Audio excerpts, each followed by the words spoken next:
Hey everyone, it's Tanya from the Health and Wellness Lab. I'm here to review the exercise called Speed Skaters from the ACE Home-Based Exercise Maintenance Program. This exercise is one of our cardio exercises, so it's meant to elevate your heart rate a little bit, get you moving.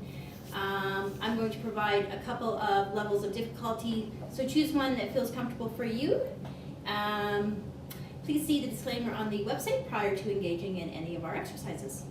So for the speed skater, the idea behind this is to channel your inner Olympian and pretend you are out on the oval, not in isolation, and we're just going to generate a little bit of movement. So what we're looking to do is tap that toe in behind you, and the hands are going to swing to the same side that the leg goes, okay?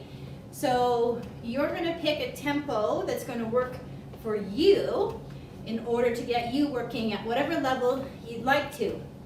So I'm gonna provide a couple of variations here. You can obviously jump. You can keep the foot elevated behind you. You could go quick, or we can simply take it back down to an easier level. So pick one that's going to work for you. Obviously you could go up and down in intensities as well. So you could work a little bit hard for a few seconds and then bring it back down. That is the Speed Skaters.